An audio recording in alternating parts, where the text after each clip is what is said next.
اللہ تعالیٰ نے مجھ کو اور آپ کو زندگی دی. یہ زندگی اللہ کی بہت بڑی نعمت ہے اور اللہ کی ایک اور مخلوق ہے جسے موت کہا جاتا ہے. اللہ نے زندگی کو پیدا کیا, موت کو پیدا کیا. یہ زندگی اور موت دونوں اللہ کی مخلوق ہے اور اللہ نے مجھ کو اور آپ کو زندگی دے کر ایک دن موت کا وقت بھی مقرر کیا ہے. اب اللہ نے زندگی اور موت کا مقصد بیان فرمایا. الذی خلق الموت والحیات لیبلوکم ایکم احسن عملا. اللہ وہ ہے جس نے زندگی کو پیدا کیا, جس نے موت کو پیدا کیا. موت اور زندگی اللہ کی مخلوق ہے. ہماری سانسیں چل رہی ہیں, یہ اللہ کی دی ہوئی زندگی ہے. ایک دن دل کی دھڑکنیں بند ہو جائے گی, سانسیں ختم ہو جائے گی, میں اور آپ مر جائیں گے, موت کے حوالے ہو جائیں گے. اللہ نے کہا ہم نے زندگی اور موت کو پیدا کیا انسانوں کو زندگی دے کر, لیبلوکم ایکم احسن عملا. ہم دیکھنا چاہتے ہیں اس مختصر سی زندگی میں کون اللہ کی عبادت کرتا ہے, کون اللہ کی فرمانبرداری کرتا ہے, کون رسول سے محبت کرتا ہے, کون رسول کی فرمانبرداری کرتا ہے. بس یہ دیکھنے کے لیے ہم نے مختصر زندگی تمہیں دی. یہ زندگی ختم ہونے والی ہے. کوئی لمبی عمر زندگی گزارنے کے لیے میں اور آپ نہیں آئے.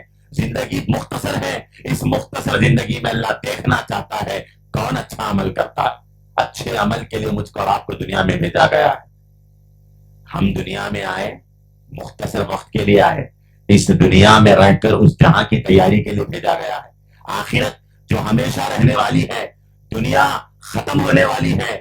کل نفس ذائقۃ الموت, ہر نفس کو موت کا مزہ چکھنا ہے. ہماری آنکھوں نے دیکھا, ہم نے کئی لوگوں کے جنازے دیکھے, ہم نے کئی لوگوں کو اپنے ہاتھوں سے اٹھایا ہے, ہم نے کئی جنازوں کو دفنایا ہے. ایک دن مجھ کو اور آپ کو بھی مرنا ہے. موت سے کسی کو رستگاری نہیں ہے. موت اچانک آئے گی, موت بہت قریب ہے. اللہ نے کہا کل نفس ذائقۃ الموت, ہر نفس کو موت کا مزہ چکھنا ہے. کوئی بچنے والا نہیں ہے. موت آ کر رہے گی, مرنا ہے ایک دن, آخر موت ہے.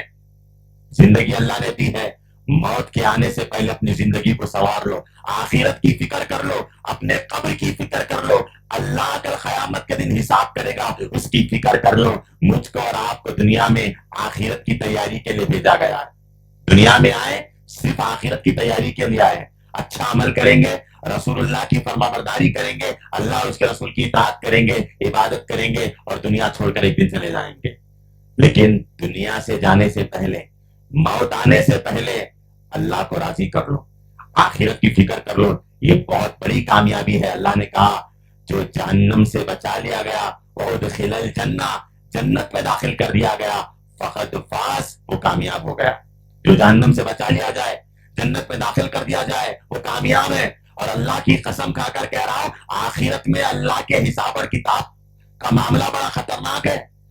ہم یہ سمجھتے ہیں کہ جنت آسانی سے مل جائے گی. ہرگز نہیں, ہرگز نہیں. جنت میں جانا بہت بڑی کامیابی ہے اور بہت بڑی کامیابی ایسے ہی حاصل ہونے والی نہیں ہے. اس کے لیے دنیا میں تکلیفوں کو برداشت کرنا پڑے گا, عبادت کرنا پڑے گا, اللہ اور اس کے رسول کی اطاعت کرنا پڑے گا. بغیر تکلیفوں کے, بغیر مشقتوں کے, بغیر محنت کے جنت کسی کو نہیں ملنے والی ہے. ہم یہ دعویٰ کرتے ہیں اہل الحدیث ہے, اہل التوحید ہے, جنت میں چلے جائیں گے. اتنا آسان ہے جنت میں چلے جانا, اتنا آسان نہیں اللہ کی رحمتوں والی جنت میں داخل ہو جانا. اللہ نے دنیا میں بھیجا ہے جنت کی تیاری کے لیے, جہنم سے اپنے آپ کو بچانے کے لیے, آخرت کی فکر کرنے کے لیے. پھر اللہ نے آگے ایک بہترین جملہ کہا, وَمَا الْحَيَاةُ الدُّنْيَا إِلَّا مَتَاعُ الْغُرُورِ, یہ دنیا کی زندگی سوائے دھوکے کے کچھ نہیں ہے. یہ دنیا, یہ سوشل میڈیا, یہ رنگین دنیا جس کے میں اور آپ, ہمارے نوجوان بچے بچیاں دیوانے ہیں, اللہ کی قسم یہ پوری کائنات اور اس میں جتنی چیزیں ہیں, رب العالمین کے نزدیک اس پوری دنیا کی حیثیت ایک مچھر کے پر کے برابر بھی نہیں ہے. یہ دنیا بدترین ہے, یہ دنیا فنا ہونے والی ہے. اس دنیا کی قرآن مجید میں اللہ نے کوئی حیثیت نہیں بتائی. اللہ کے نبی علیہ الصلوۃ والسلام فرماتے ہیں کہ اگر کائنات کی حیثیت اللہ کے نزدیک ایک مچھر کے پر کے برابر بھی ہوتی, اللہ کسی کافر کو پانی نہ پلاتا. کافر آج پانی پی رہا ہے, اس کا مطلب یہ ہے کہ اللہ کے نزدیک اس کائنات کی کوئی حیثیت نہیں ہے.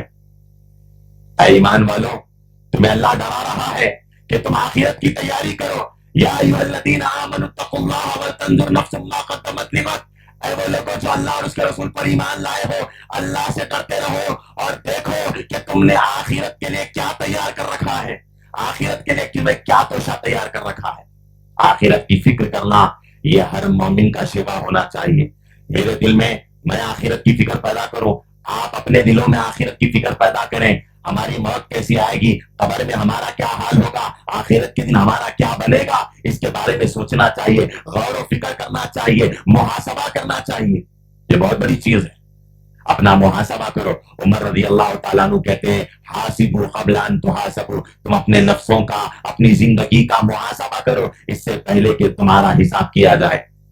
آج سب کو سب کی فکر ہے, کسی کو گھر بنانے کی فکر ہے, کسی کو ابراڈ جانے کی فکر ہے, کسی کو پیسہ کمانے کی فکر ہے, کسی کو گاڑی خریدنے کی فکر ہے, کسی کو اولاد کی فکر ہے, کسی کو شادی کی فکر ہے. ہر کوئی اپنی زندگی میں مصروف ہے, ہر کسی کو ہر چیز کی پرواہ ہے, سب لوگ سب کی فکر میں ہیں. مگر کون ہے جو اللہ کی فکر کرنے والا ہے؟ کس کو آخرت کی فکر ہے, کس کو اپنی موت کی فکر ہے کسی کو اپنی آخرت کی فکر ہے, کسی کو اپنے موت کی فکر. کبھی سوچا اس نے کہ میں کیسے مروں گا, میرا کیا حال ہوگا, کہیں اللہ مجھ سے ناراض تو نہیں ہے؟ پیارے نبی حدیث میں فرماتے ہیں بندہ قیامت کے دن اسی حال میں اٹھایا جائے گا جس حال میں وہ مرے گا. کہیں ایسا نہ ہو کہ میں گانے سنتے ہوئے مر جاؤں, کہیں ایسا نہ ہو کہ میں تھیٹر میں بیٹھا ہوں اور مر جاؤں, کہیں ایسا نہ ہو کہ میں اپنے ماں باپ کو ناراض کر رہا ہوں مر جاؤں. گناہ کرتے ہوئے مر جائیں گے, قیامت کے دن گناہ کرتے ہوئے اٹھائے جائیں گے. ذرا سوچو کہ ہماری موت کیسی آئے گی. پیارے نبی فرماتے ہیں انما الاعمال بالخواتم, انسان کے اعمال کا دار و مدار اس کے خاتمے پر ہے. وہ جیسے مرے گا قیامت کے دن ویسے فیصلہ کیا جائے گا. ہمیں اپنی موت کو, اپنی آخرت کو یاد کرنا ہے, رونا ہے, اپنے رب کے سامنے آنسو بہانا ہے. جب بھی ہم بستروں پر چلے جائیں شام کے وقت محاسبہ کریں کہ آج پورے دن میں نے اللہ کو کتنا ناراض کیا ہے, کتنے گناہ والے کام کیے ہیں. ایمان والو, آخرت کی فکر کرو. آخرت کی فکر کرنا یہ آپ کے اوپر فرض اور لازم ہے. کائنات کی سب سے بہترین شخصیات صحابہ کرام رضوان اللہ علیہم اجمعین, جن کے بارے میں اللہ نے قرآن میں کہا رضی اللہ عنہم ورضوا عنہ, اللہ صحابہ سے راضی ہو گیا ہے, صحابہ اللہ سے راضی ہو گئے ہیں. اہل السنہ کا موقف ہے سارے صحابہ جنتی ہے. صحابہ کا یہ ایمان جن کو اللہ تعالیٰ نے امت کے لیے معیار قرار دیا, وہ صحابہ کرام کے دلوں میں آخرت کی کیا فکر تھی. حنظلہ رضی اللہ تعالیٰ عنہ جلیل القدر صحابی ہے. یہ وہ حنظلہ ہے جن کے شہادت کے بعد فرشتوں نے ان کو غسل دیا تھا. حنظلہ رضی اللہ تعالیٰ عنہ مدینہ کی گلیوں میں گھوم رہے ہیں اور نعرہ لگا رہے ہیں نافق حنظلہ, نافق حنظلہ, نافق حنظلہ. حنظلہ منافق ہو گیا, حنظلہ منافق ہو گیا, حنظلہ منافق ہو گیا. ایک صحابی رسول اپنے آپ کو منافق بتا رہا ہے. ملاقات ہوئی ابو بکر صدیق رضی اللہ تعالیٰ عنہ سے. ابو بکر نے پوچھا اے حنظلہ کیا بات ہے, اپنے آپ کو منافق بتائے جا رہے ہو, اپنے آپ کو منافق کہے جا رہے ہو. حنظلہ بن ابی عامر رضی اللہ تعالیٰ عنہ نے کہا اے ابو بکر, میں جب اللہ کے رسول کے ساتھ ہوتا ہوں, رسول کی مجلسوں میں ہوتا ہوں, میرے ایمان میں اضافہ ہو جاتا ہے. میں آخرت کی فکر کرتا ہوں, میں رسول کی پرواہ کرتا ہوں. علمی مجلسوں میں جب آتا ہوں تو میرا ایمان بڑھ جاتا ہے. لیکن جب رسول اللہ کو چھوڑ کر اپنے گھر کی طرف لوٹتا ہوں, اپنے بیوی بچوں کے ساتھ ہوتا ہوں, تو میرے دل سے آخرت کی فکر ختم ہو جاتی ہے. میں بیوی بچوں کی محبت میں سب کچھ بھلا دیتا ہوں. گویا ایسے محسوس ہوتا ہے کہ حنظلہ منافق ہو چکا ہے. وہ کبھی رسول کی مجلس میں اپنے ایمان کو بڑھا لیتا ہے, گھر میں آتا ہے تو ایمان کمزور ہو جاتا ہے. حنظلہ منافقت محسوس کرتا ہے. یہ سن کر ابو بکر صدیق نے کہا اگر حنظلہ یہی بات ہے تو پھر یاد رکھو نافق ابا بکر, ابو بکر بھی منافق ہے. یہ دونوں صحابی حنظلہ اور ابو بکر مدینہ کی گلیوں میں گھوم رہے ہیں, اپنے آپ کو منافق بتا رہے ہیں. جن سے اللہ راضی ہو چکا ہے ان کے ایمان کی یہ حالت ہے کہ اپنے آپ کو منافق سمجھ رہے ہیں. اللہ اکبر. عمر بن خطاب رضی اللہ عنہ, کون نہیں جانتا عمر بن خطاب کی سیرت کو, ان کے تقوی کو, ان کے ایمان کو, ان کے عمل کو, ان کے علم کو. نبی صلی اللہ علیہ وسلم کے رازدار حذیفہ بن یمان, اللہ کے نبی نے راز کی باتیں حذیفہ بن یمان کو بتایا کرتے تھے. اللہ کے نبی نے منافقین کے نام حضرت حذیفہ کو بتائے. حضرت حذیفہ رضی اللہ تعالیٰ عنہ منافقوں کے نام جانتے تھے.